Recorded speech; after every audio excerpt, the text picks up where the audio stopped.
করলো, আপনার মশাটা মরে গেল। এরকম এই ব্রেন, এই এমন একটা ব্রেন, এই মেমোরি আল্লাহ দিয়েছে, এটা কি আল্লাহর নিয়ামত নয়? সমস্ত জিনিস শরীরের মধ্যে পুরো বডি আপনার আল্লাহর নিয়ামত। কিন্তু আল্লাহ তাআলা বলে, হে বান্দারে, তুমি আমাকে সমস্ত নিয়ামত দান করেছি, কিন্তু সেই নিয়ামতের বদল থেকে একটি নিয়ামতের চর্চা করো। সেই নিয়ামতটা হচ্ছে জনাবে মুহাম্মদ রাসূলুল্লাহ সুবহানাল্লাহ। কি বললেন? আল্লাহ বললেন, কুল বিফাদলিল্লাহি, হে মাহবুব আপনি বলে দিন, যখন আল্লাহর রহমত, আল্লাহর ফজল, আল্লাহর কারাম আসবে, তখন কি করতে বলেছে? খুশি করতে বলেছে। আল্লাহর কোরআনকে জিজ্ঞাসা, কোরআন কোন ফজলের কথা বলেছে, কোন রহমতের কথা বলেছে? আল্লাহ বলে ওয়া আরসালনাকা, হে বান্দারা, তোমাদের কাছে আমি পাঠাইনি কিন্তু পাঠিয়েছি রাহমাতাল লিল আলামিন, পুরো দুনিয়ার রহমত করে পাঠিয়ে বলো সুবহানাল্লাহ। বুঝা গেল? আল্লাহ তাআলা কোরআন বলে বলছে তোমরা খুশি করো। কিসের জন্য? নবীর আগমনে, নবীর রহমাতুল লিল আলামিন করে যে আল্লাহ আমাদের বুকে পাঠিয়েছে, জমিনের বুকে পাঠিয়েছে। কিসের জন্য? আমাদের মতো গুনাহগার উম্মতের জন্য। আল্লাহ তাআলা আল্লাহর নবীকে আমাদের পথ প্রদর্শক করে, আমাদের মুর্শিদ করে, আমাদের রাহবার করে, আমাদেরকে যে ভালো পথের পথিক করার জন্য আল্লাহ তাআলা আমার নবী নবী আকা করিম সাল্লাল্লাহু আলাইহি ওয়াসাল্লামকে দুনিয়াতে পাঠিয়েছেন। এই জন্য বলেন ফালইফরাহু, তোমরা খুশি মানাও। কেবল আল্লাহ বলে কোরআনে খুশি মানাও, এরপর তোমরা খুশি মানাতে হবে না, জশ্নে করতে হবে না। তো সে কোরআনের খেলাফ চালু কি জানো না? জি, আমি তো কোরআন পড়ছি, আর আমার আব্বার কোন লেখা আপনার সাহিত্য কি গল্প কাহিনী বলছি? জি হ্যাঁ বলবেন তো কিছু? জি আমি কি পড়ছি? কোরআন আয়াত পড়ছি তো। আল্লাহ বলে ফালইফরাহু, তোমরা খুশি মানাও। কখন খুশি মানাও? যখন তোমাদের কাছে আল্লাহর রহমত, আল্লাহর ফজল, আল্লাহর কারাম আসবে, তখন তোমরা খুশি মানাও। তাহলে আল্লাহর ফজল কি? আল্লাহর ফজল হচ্ছে রাহমাতাল লিল আলামিন। নবীর রহমত যখন এসেছেন দুনিয়াতে, তখন সে কি করতে বলেছে? খুশি মানাতে বলেছে। নবী যখন আসছেন দুনিয়াতে, তখন খুশি মানাতে বলেছে। এরপর যদি কেউ বলে না নবীর উপরে আমরা খুশি মানাবো না, তাহলে বুঝতে হবে সে কোরআনের বাইরে চলে গেল। আর কেউ যদি কোরআনের একটা জাবার জের নুক্তাকে কেউ যদি বলে না বিসমিল্লাহ নাই, ওটা আপনার বিসমিল্লাহ মানে বিদ বের জায়গায় যদি মিন করে দেয়, সে আপনার মুফতিয়ানে কেরামরা ফতোয়া দেবে, সে ব্যক্তি কাফের হয়ে যাবে। কিসের জন্য? কোরআনের খেলাফ হলো। কেন? কোরআন এমন একটি কিতাব, যে কিতাবের মধ্যে দুনিয়াতে অনেক রাইটার আছে, লেখক আছে। আপনার রবীন্দ্রনাথ ঠাকুর অনেক আপনার বই লিখে গেছে, আপনার অনেক যিনারা রাইটার লেখক তিনারা অনেক বই লিখে গেছে, কিন্তু কোন বইয়ে চ্যালেঞ্জ করে বলতে পারেনি এই বইয়ের মধ্যে কোনো ভুল সন্দেহ নেই। কিন্তু আল্লাহ তাআলা মানুষের হেদায়েতের জন্য নবীর উপরে নাযিল করলেন এই কোরআনকে। আল্লাহ তাআলা ইরশাদ করেন, যালিকাল কিতাবু লা রাইবা ফি, এটা ওই বই যে বইয়ের মধ্যে কোনো ভুল বা সন্দেহ নেই। বলুন সুবহানাল্লাহ। কোন বই? যে বইয়ের মধ্যে আল্লাহ বলছে কোনো ভুল বা সন্দেহ নাই। কেউ যদি আপনার জবাবের নুক্তা আয়াত বাদ দিয়ে যদি ভুল সন্দেহ করে, মনে মনে চিন্তা করে হয়তো একটা ভুল আছে, হয়তো একটা আপনার কিঞ্চিত পরিমাণে ভুল আছে, কেউ যদি এইরকম মনে করে, মুফতিয়ানে কেরাম বলে সে ইসলাম থেকে খারিজ হয়ে গেল, সে মুসলমান থাকলো না, সে বেঈমান কাফের হয়ে গেল।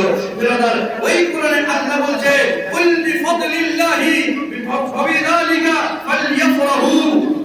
আল্লাহ তাআলা কি বলছে? যখন আমার রহমত নাযিল হবে, আমার বরকত হবে, আমার যখন দয়া আসবে তোমাদের কাছে, তোমরা কি করো? খুশি মানাও। তো আমাদের সবথেকে বড় নিয়ামত, সবথেকে বড় দয়াবান কি? সবথেকে বড় আমাদের দয়া হচ্ছে আমাদের রাসূল। বলুন সুবহানাল্লাহ। অন্যান্য জামানাতে, মুসা আলাইহিস সালামের জামানাতে, ঈসা আলাইহিস সালামের জামানাতে, যখন ঈসা নবী দুনিয়াতে আসেন, মুসা নবী দুনিয়াতে আসেন, আদম নবী দুনিয়াতে আসেন, সমস্ত নবী যখন দুনিয়াতে আসেন, দুনিয়াতে আসার কারণে তখন কি হয় জানেন? যদি কেউ কোনো ভুল করত, সঙ্গে সঙ্গে কপালে কি লেখা হতো? কাফের লেখা উঠে যেত। মুসা আলাইহিস জামানাতে কাউকে আপনার খোদার গজব আসমান থেকে পড়ে ধ্বংস করে দেওয়া হয়েছে, সমস্ত মানুষকে হালাক নিস্তনাবুদ করে দেওয়া হয়েছে। কিসের কারণে? তারা অন্যান্য নবীর উম্মত। কিন্তু দয়ার নবী আকা করিম সাল্লাল্লাহু আলাইহি ওয়াসাল্লাম যখন দুনিয়াতে আসলেন, তিনি কি বললেন? ইয়া রাব্বানা ইয়া রাব্বানা ইয়া রাব্বি হাবলি উম্মতি, ইয়া রাব্বি হাবলি উম্মতি, ইয়া রাব্বি হাবলি উম্মতি। হে আল্লাহ গো, আমার বান্দা খুব কমজোর, আমার বান্দা ভুলক্কার বান্দা, আমার বান্দা খুব নরম বান্দা, আমার বান্দা যদি কোনো ভুল করে আল্লাহ, তুমি সেই ভুলটাকে গোপন করে দিও। সুবহানাল্লাহ। সেই নবীর দুয়ার কারণে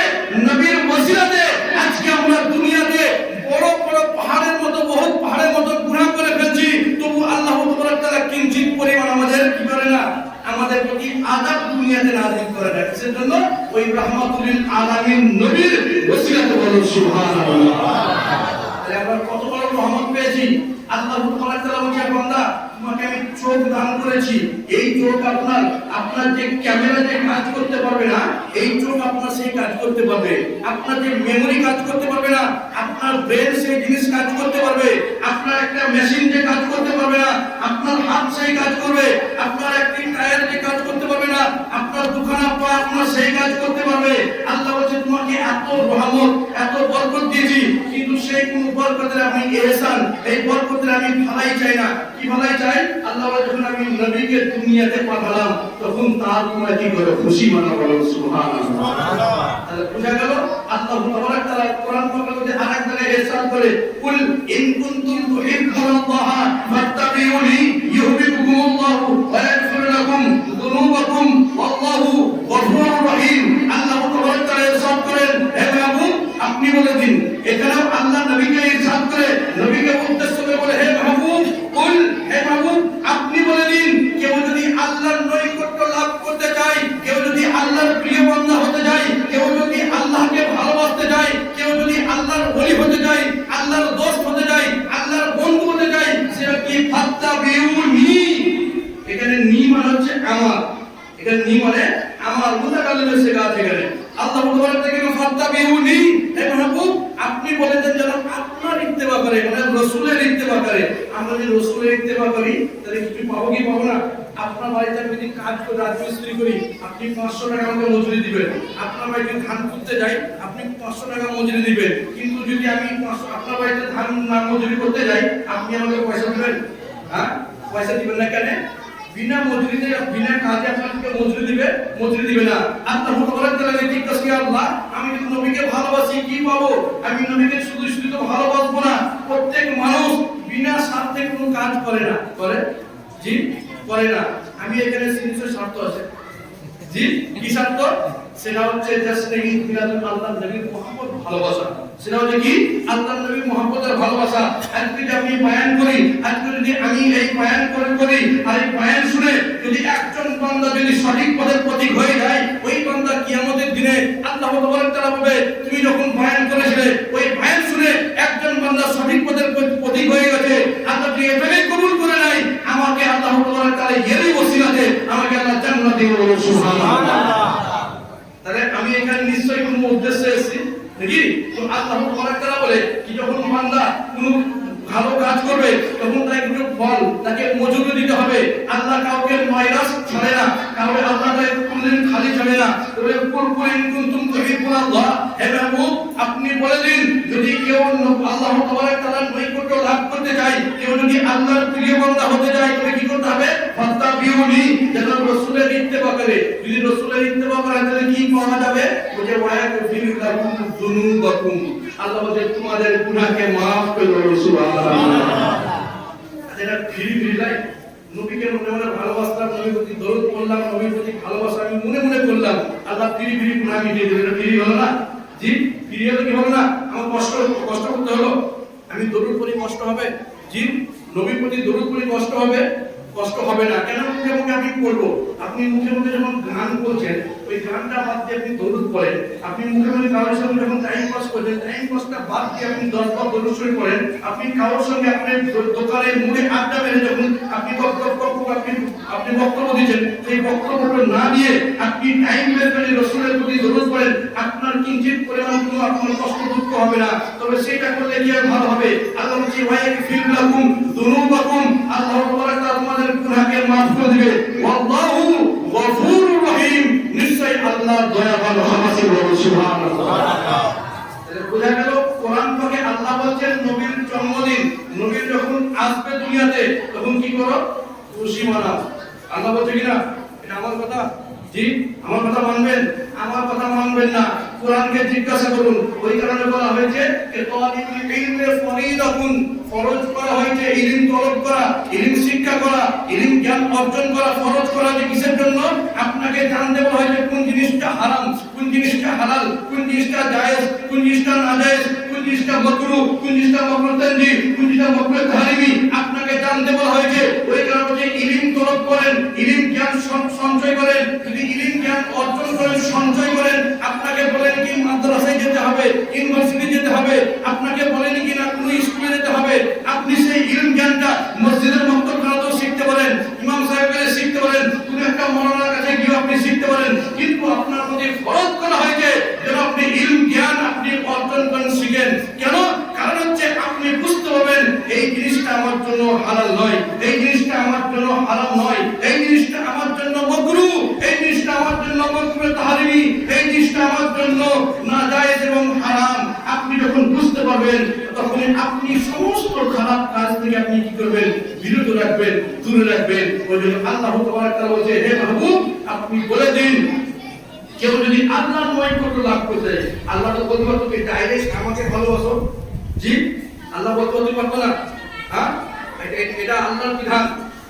আমরা যদি বলি কি না আমি ছাদে চাপবো, ডাইরেক্ট ছাদে চাপবো, চাপতে পারবেন? জি চাপতে পারবেন। কি প্রয়োজন? হ্যাঁ, সিঁড়ির প্রয়োজন। আমরা অহংকার করে কি করব? মস্তানি করে কি করব? আমরা তো নিজের জন্য নয়, আমার আব্বা মা হয়েছে বলে আমি জন্ম নিয়েছি নাকি? হ্যাঁ, আমাকে অন্যজন জন্ম দিয়েছে। হ্যাঁ, আমি পড়েছি কোথায়? মাদ্রাসা ইউনিভার্সিটিতে পড়েছি, আমার শিক্ষক পড়িয়েছে বলে আমি পড়েছি। তাহলে আমার কোথায় জিনিস থাকলো? আবার যখন আমি মরে যাব তখন আমাকে যখন কাঁধে করে নিয়ে যাবে তো কে নিয়ে যাবে? পরে তো লোকে নাকি? তাহলে আমার কি থাকলো? আমার কি থাকলো? আমার তো কিছুই থাকলো না। ওই জন্য বলে বান্দা তুমি দুনিয়াতে অহংকার ঘামান্ডি তুমি দুনিয়াতে করো না। মস্তানি ঘামান্ডি অহংকার করবে কত বছর? 60 বছর, 70 বছর, 80 বছর, 90 বছর। আমাদের গ্রামে 90 বছর পয়সার বোধহয় বৃদ্ধ বয়স নাই, আছে একটা আছে হয়তো, মানে 5টা কি 7টা হবে। বলে আপনার যে 90 বছর বয়সে যখন আপনি ইন্তেকাল করলেন, আপনি যখন কবরে যাবেন, আপনাকে জিজ্ঞাসা করে মান রব্বুকা, তোমার রবকে, মা দিনুকা, তোমার দিন কি, মা কুনতুতা কুনু ফি শানে হাক্কে হাজার রাজুল, ওই ব্যক্তির শানে তুমি দুনিয়াতে কি বলতে? যদি আপনি দুনিয়াতে আল্লাহর রাসূলকে ভালোবেসে থাকেন, দুনিয়াতে যদি আপনি ভালো পদের প্রতীক হয়ে যান, তাহলে আল্লাহ তাআলা সেখানে যখন প্রশ্ন করে ফেরেশতা, তখন সেই ফেরেশতার প্রশ্নের উত্তর দিতে পারবেন। আর যদি আপনি দুনিয়াতে ভালো কাজ না করেন তাহলে উত্তর দিতে পারবেন না। দুনিয়াতে কোনো ইউনিভার্সিটি, কোনো কলেজ, কোনো স্কুল, কোনো প্রতিষ্ঠান আছে যেখানে আপনার প্রশ্ন বলে দেওয়া হয় আর উত্তর বলে দেওয়া হয়? আছে? জি চৈতিগ্রামে আছে, কুসমোড়ে, নলাটিতে, রামকোটে কোনো কলেজ আছে যে আপনার প্রশ্ন দিয়ে দিবে সঙ্গে সঙ্গে উত্তর দাও? আছে? আল্লাহ কত বড় দয়াবান, কত বড় ক্ষমাশীল, আল্লাহ কত বড় গফুর ও গফার। আল্লাহ বলছে দুনিয়াতে আমি যখন কবরে যাবে প্রশ্ন করে মানুষ রব্বুকা, উত্তর কি হবে? সবাই বলে উত্তর কি হবে? আল্লাহ। তাহলে সবাই জানে তো নাকি জানে না? হ্যাঁ, আমার চাচা দিও জানে।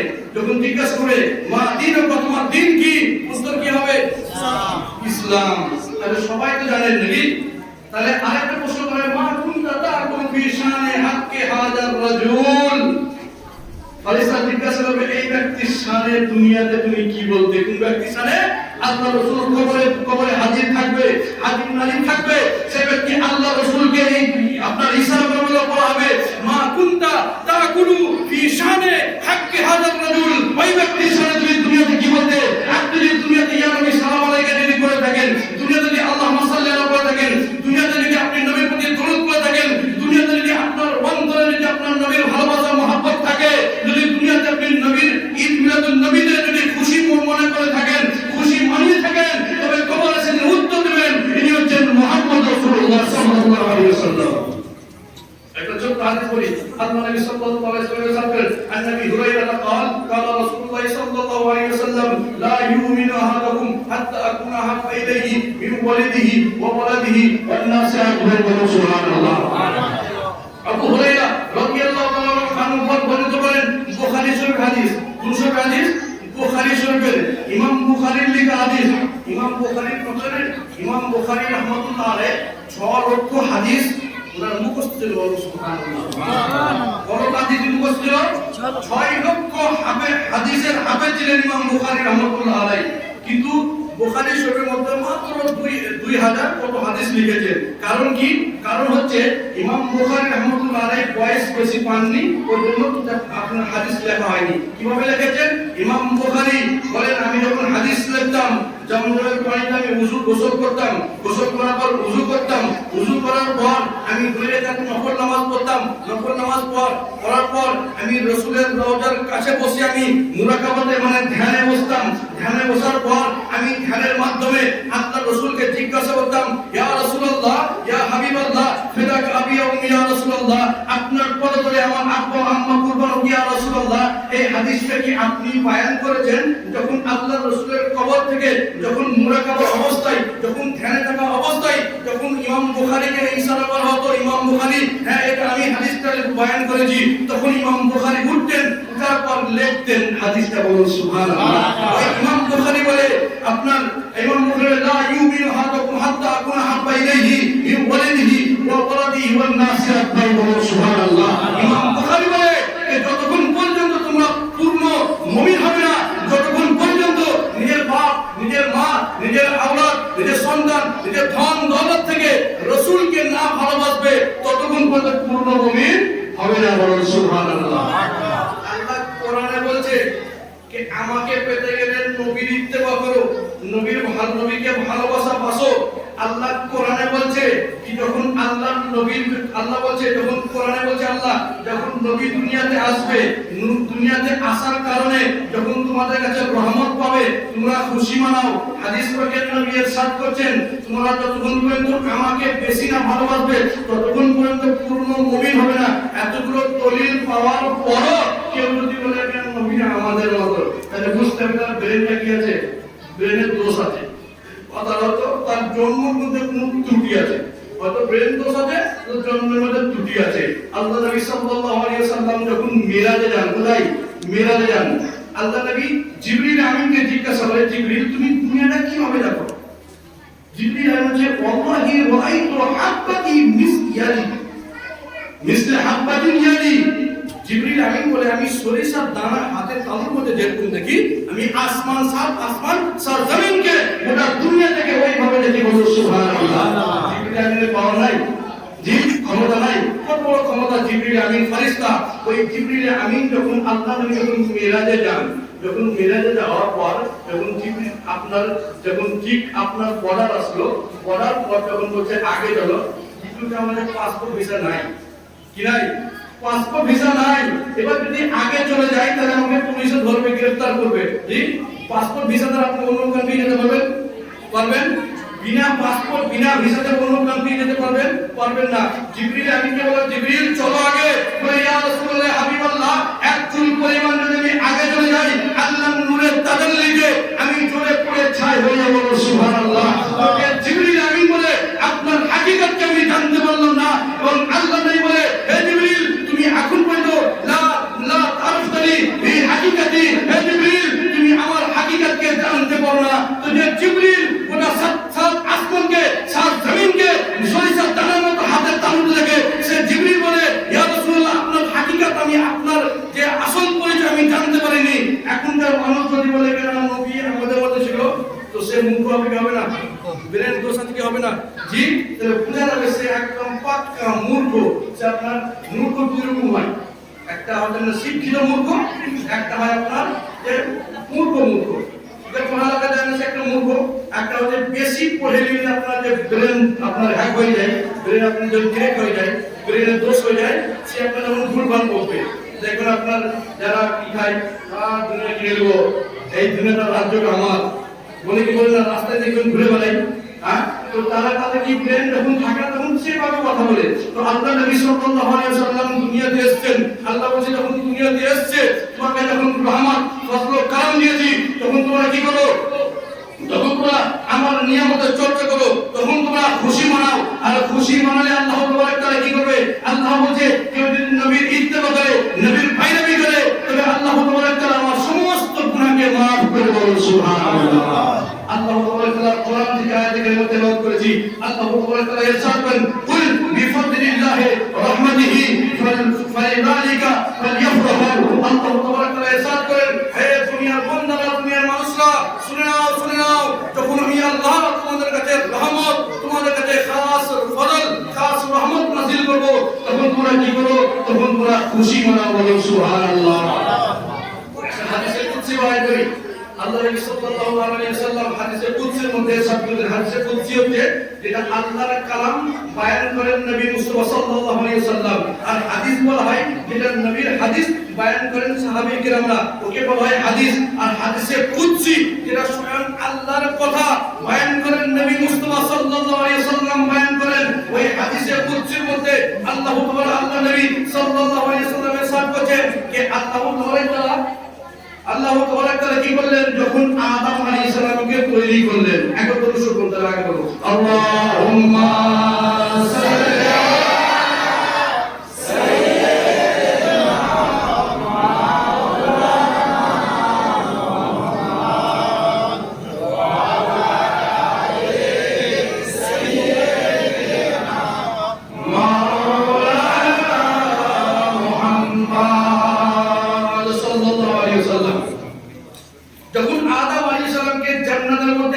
তৈরি করলেন, তৈরি করে যখন জান্নাতের মধ্যে রাখলো, জান্নাতটা অনেক বড় জান্নাত, জান্নাতের মধ্যে সুন্দর ফল ফুল খাচ্ছে আর খাওয়ার পর ঘোরাফেরা করছে, কিন্তু মনে ফুর্তি লাগে না, মনে ভালো লাগে না। একটা যদি এত বড় মসজিদের মধ্যে যদি একটা মানুষকে যদি বন্দি করে দেওয়া হয়, আপনি সারাদিন ধরে এখানে আপনার খাবার যাবে, এখানে পায়খানা ছুটে এখানে করেন, আপনার তার মন ভালো লাগবে, একবার মনে চাইবে একটু ঘোরাফেরা করি, মন চাইবে যাবে না। আর এখন তো পরে অ্যান্ড্রয়েড মোবাইল ফোন, মোবাইল দিয়ে দিলে আপনি বন্ধ করে কি কবরে আপনার যদি বলে যায় তাও চলবে। নারায়ে তাকবীর, নারায়ে রিসালাত, রাসূলুল্লাহ হায়দারি, রাসূলুল্লাহ কে আলা হযরত, আসমায়ে বিলাল নবী, সাহাবায়ে কিরাম, হযরত মাওলানা মুঈনুদ্দিন সাহেব, ডক্টর মাওলানা মুঈনুদ্দিন সাহেব।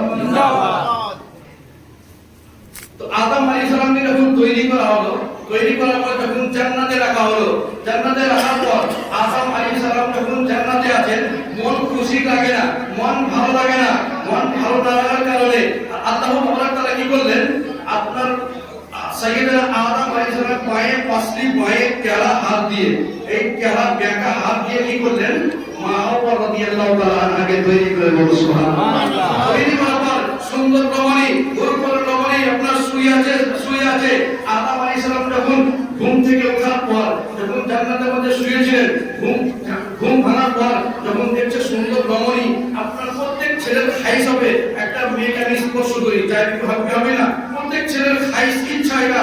আদম আলাইহিস সালাম কি করলেন, উনি মনে মনে চিন্তা করতে লাগলেন, মা হাওয়াটাকে আমি স্পর্শ ছুঁবো। যখন ছুঁতে গেলেন, গায়েব থেকে আল্লাহ তাআলা সংবাদ দিলেন, ইয়া আদম মাসুস, ইয়া আদম তুমি স্পর্শ করিও না, আদম তুমি ছুঁয়ো না, তাকে কাজ করিও না। আল্লাহ তাআলা আদম আলাইহিস সালামকে যখন বললেন, ইয়া আদম তুমি স্পর্শ করিও না, আদম আলাইহিস সালাম আল্লাহকে প্রশ্ন করলেন, হে আল্লাহ আমি কেন ছুঁবো না, কেন কাজ করব না? আল্লাহ তাআলা বলে, আদম তোমার জন্য এখন হালাল নয়, ওটা হারাম আছে তোমার জন্য, যার কারণে তোমার সঙ্গে তার হয়নি। আল্লাহ তাআলা আদম আলাইহিস সালামকে জিজ্ঞাসা করে, আল্লাহ আমি তাকে স্পর্শ করব হালাল ভাবে, কি করতে হবে? আল্লাহ বলে, নিকাহ করতে, বিবাহ করতে হবে। সুবহানাল্লাহ। বললেন বিবাহ করতে হবে, বিবাহ করলে কি হবে, তার জন্য স্পর্শ করা জায়েজ হয়ে যাবে। বিবাহ করলেন, হুর পরীকে বললেন সাজাও মা হাওয়াকে, ফেরেশতাকে বললেন আদমকে সাজাও, দুজনকে সাজানো হলো, দুলহা দুলহান সাজানো হলো। আল্লাহ স্বয়ং তাদের দুজনে বিবাহ করে দিলেন। বিবাহ করার পর এখন আমার স্ত্রী হয়ে গেছে, এখন স্পর্শ করতে পারি, জি পারে কি পারে না? নিজের স্ত্রীর কাছে স্পর্শ করতে পারে কি পারে না? আদম আলাইহিস সালাম মা হাওয়াকে স্পর্শ করতে গেলেন, আবার গায়ে থেকে সংবাদ দিচ্ছে, ইয়া আদম মাহুস, ইয়া আদম তুমি স্পর্শ করিও না।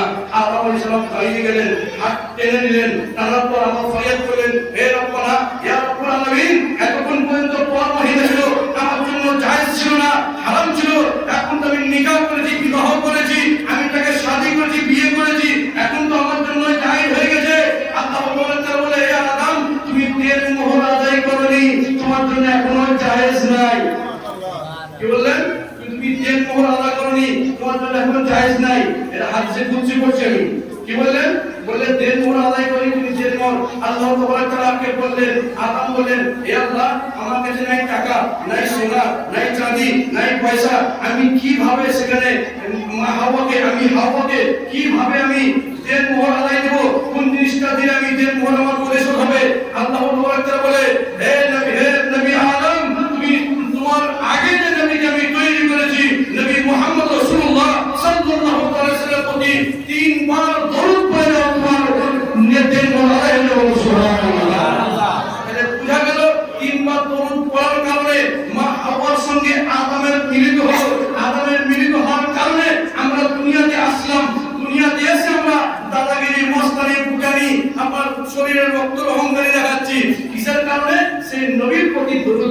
কারণে এবার কেউ যদি বলে না নবীর প্রতি দরুদ পড়বো না, তাহলে বুঝতে হবে তার জন্মের মধ্যে কোনো ভুল আছে, তার ত্রুটি আছে, তার জন্মের মধ্যে ভুল আছে, বা তার ব্রেন আপনার